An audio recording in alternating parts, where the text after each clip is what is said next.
बापूजी ने भीष्म पितामह के बारे में यहाँ बहुत ही प्यारा सत्संग दिया है। दिवाली के बाद की जो एकादशी है, कार्तिक का महीना, आसो महीना, कार्तिक महीने में भीष्म पंचक का महत्व है।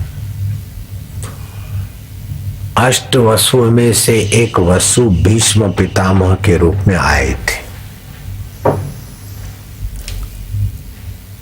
और वचन दिया था कि स्त्री आएगी तो मैं युद्ध नहीं करूंगा। तो अगले जन्म का जो श्रीखंडी था, जो स्त्री थी, वो श्रीखंडी के रूप में बाण लेकर आया। भीष्म ने अपने वचन के अनुसार पीठ दे दी। उन्होंने बाण मारे, बाण मारता गया, वो सहते गए और ढल पड़े, लेकिन इच्छा मृत्यु थी। तो ढल पड़े और लेटे रहे। जब अर्जुन और युधिष्ठिर उनसे मिलने गए तो भीष्म ने कहा मुझे प्यास लगी। तो अर्जुन ने मंत्र बल से भूमध्य में अनुसंधान करके धरती पर तीर मारा, गंगा जी का आह्वान किया।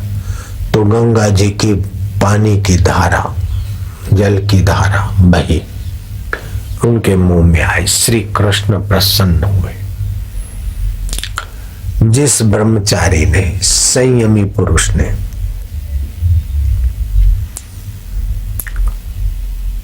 पिता की प्रसन्नता के लिए इतना बलिदान दिया और अपना कर्तव्य निभाते वचन की पैरवी करते इस नश्वर शरीर को नश्वर मानते हुए आत्मज्योति का अनुसंधान करते और बुद्धि भगवान को समर्पित करते, जिनको संतान नहीं होती हो वो अर्घ्य दे। सत्यव्रताय शुचाय गंगायां महात्मने भीष्म यदेत तद्म अर्घ्यम आजन्म ब्रह्मचारी ने। ये संस्कृत स्कंद पुराण का श्लोक न बोल सके तो ये भावना करें कि आजन्म ब्रह्मचर्य व्रत का पालन करने वाले परम पवित्र सत्य व्रत परायण गंगानंदन महात्मा भीष्म को मैं अर्घ्य देता हूं। गंगा पुत्र सत्यपरायण भीष्म जी को मैं ये अर्घ्य देता हूं। ऐसा करके अर्घ्य दे और उन दिनों में दूध पर रहे, दोपहर को फल खाए, कंदमूल खाए, ब्रह्मचर्य का पालन करे अथवा शाकाहार रहे। तो ये भीष्म पंचक के प्रताप से उन्हें अच्छी संतान की प्राप्ति होती। जिनको संतान नहीं होगा, भगवान ने वरदान दिया भीष्म पर प्रसन्न होकर।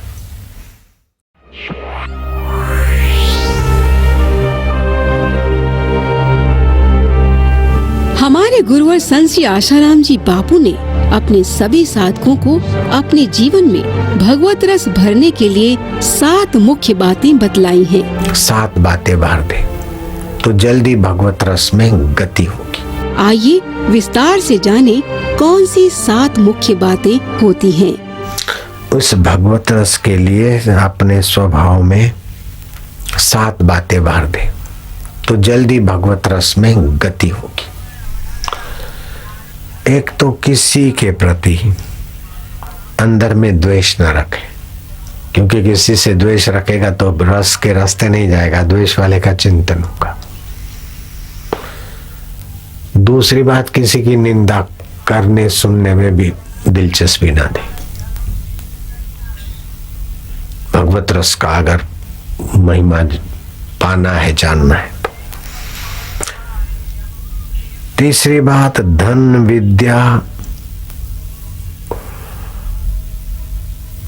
अथवा नियम पालता है या कोई ऊंचे कुल का है या ऊंची पदवी का, इस प्रकार का अभिमान अपने में न लाए कि मेरे पास इतने खोखे हैं, इतने करोड़ हैं, इतने लाख हैं। अरे जब शरीर में नहीं हूं तो लाख कब तक, करोड़ कब तक। तो धन का, विद्या का, ऊंचे कुल का, किसी भोग का, सुविधा का अपने में आरोप ना करे, अभिमान ना लाए और उनको सच्चा ना माने कि क्या पता कब कहां तक रहे। जब शरीर कभी भी मर सकता है तो ये रुपए पैसे सदा रहेंगे क्या। तो तीसरी बात यह है कि अपने अंदर धन का, विद्या का, अथवा मैं बड़ा ध्यान करता हूँ, मैं बड़ा जप करता हूँ, मैं बड़ा सत्संगी हूँ, मैं बड़ा ऊंचा समझदार हूँ, इस प्रकार का न धन का अहंकार न कोई समझ का अहंकार। चौथा ये फायदा उठाए कि अपने जीवन में भगवान की दया का एहसास करें कि कहाँ तो एक पिता के शरीर से पानी की बूंद और उसमें से मनुष्य शरीर और फिर उसमें श्रद्धा दी भगवान की कृपा से, श्रद्धा मिली, सत्संग मिला, भारत में जन्म मिला और परम रस पाने का अवसर दे रहा है। प्रभु की दया, प्रभु की कृपा का बखान करें। वाह प्रभु वाह, वाह वाह, वाह प्रभु वाह, तेरा भाना मीठा लागे, तेरी कृपा है।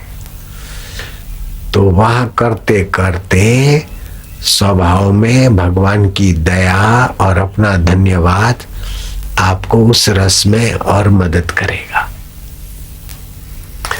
पांचवा सद्गुण ये भर दो कि अगर कोई दुख भी आ गया, मुसीबत आ गई, निंदा आ गई, आरोप आ गया, तो भी भगवान की कृपा है, दया है तो सुख सुविधा है, और कृपा है तो कठिनाइयां देकर ऊंचा उठाने की व्यवस्था है।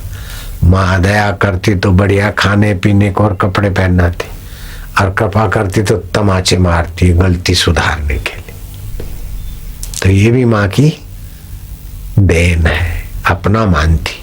तो जब विघ्न, बाधा, दिक्कतें आवे तो समझ लेना भगवान की कृपा है, संसार की ममता छुड़ाने के लिए दिक्कतें दे रहा है। तो दिक्कतों से घबराऊंगा नहीं, लेकिन जिसके कारण दिक्कतें हैं उन कारणों को हटाऊंगा। ममता के कारण है, अहंकार के कारण है, लोभ के कारण है, दिक्कतें थोड़ी कम कर देगा। दुख में भी उनकी दया विशेष रूप से महसूस करें।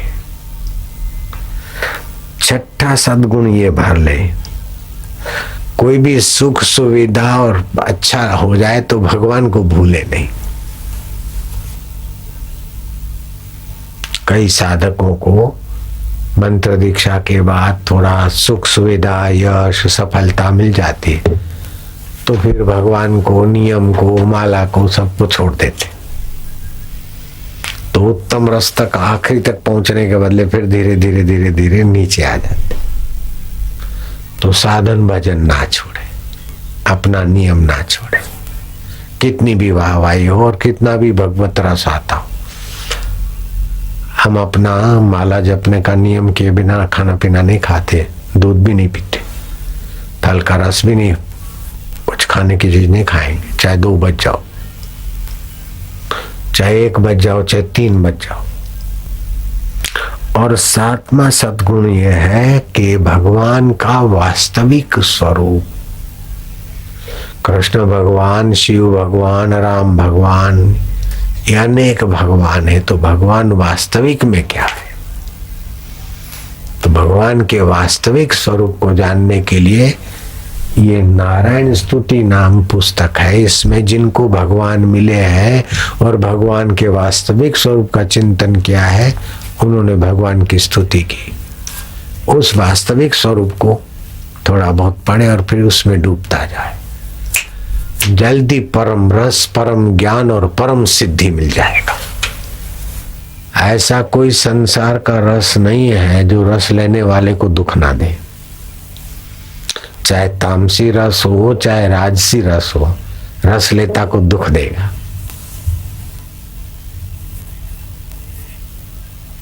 समझो पति पत्नी का संभोग का रस लिया, बेटी हुई, फिर बेटी को बड़ा करो, बेटी मर गई तो भी दुख, ससुराल में दुखी है तो भी दुख, कहना नहीं मानती तो भी दुख, शादी नहीं होती तो भी दुख, बेटा कहना नहीं मानता तो भी दुख, सेट नहीं होता तो भी दुख, नौकरी में बढ़िया रस आ रहा है लेकिन बदली हो गई तो दुख, और बदली तो होनी है, बड़ा ऑफिसर हो गए, अब रिटायरमेंट हो गए, कोई पूछता नहीं, दुख। ऑफिसर होने का रस लिया तो रिटायरमेंट में बहुत दुख होता है। इसीलिए बाहर की पदवियों का रस मत लो, रस स्वरूप ईश्वर में रहो। अपना ऑफिसर है तो कर्तव्य निभा लिया, बेटा है, पत्नी है, पति है, लेकिन वो मैं कुछ बन के मजा लिया तो तुम्हारी खैर नहीं दुख भोगने की नौबत आएगी। ऐसा कोई सुख भोग नहीं जिसके पीछे दुख, भय और रोग नहीं। ऐसा कोई सुख भोग नहीं जिसके पीछे दुख, भय और रोग न हो। इसलिए बाहर के सुखों से अपने मन को हटा दो। भगवत सुख, सत्संग का सुख, जप का सुख, श्वासोश्वास गिनती में भगवत सुख, आकाश को एकटक देखते देखते शांत सुख,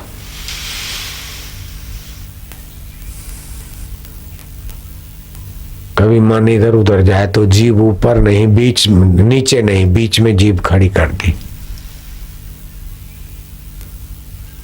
और श्वास चल रहे उसको गिनते जाए, वो भगवत सुख में।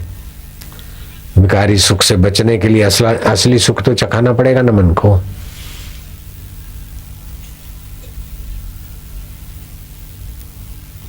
और जो विकारी सुख में पड़े हैं उनके साथ ज्यादा घुल मिल के जीवन नीचे नहीं गिराना चाहिए। जवान लड़के लड़कियों के संपर्क में आते तो गिरेंगे, लड़कियां जवान पुरुषों के संपर्क में आएगी तो गिरेगी। ऐसे ही पति पत्नी भी एक दूसरे के शरीर के नजीक रहेंगे या स्पर्श करेंगे तो विकार आएंगे। ये गंदगी तो विदेश में से आई। एक ही बिस्तर पर पति पत्नी रात्रि को शयन करें, काम विकार नहीं करें, तभी भी चुंबकत्व से वो जो भगवत रस की योग्यता है वो डाउन हो जाती। जैसे शराबी को भगवत रस नहीं मिल सकता है क्योंकि तामसी में पड़ा है। जो शराबी है या गोमांस खाता है उसको ब्रह्म रस नहीं मिल सकता है, भगवत रस नहीं मिल सकता है।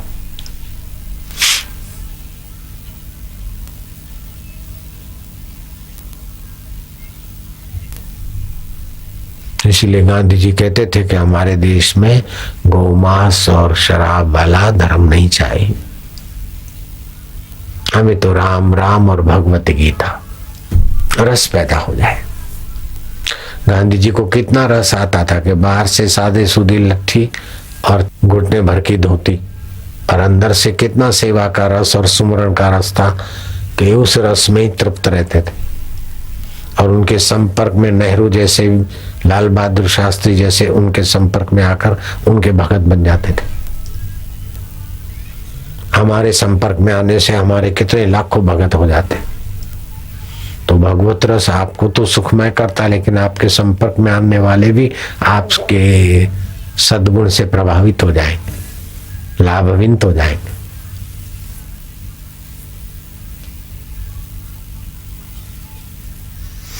तो असली रस लेने वाला खुद तो ऊंचा जीवन गुजारता है, लेकिन उनके संपर्क में आने वाले भी ऊंचे होने लगते।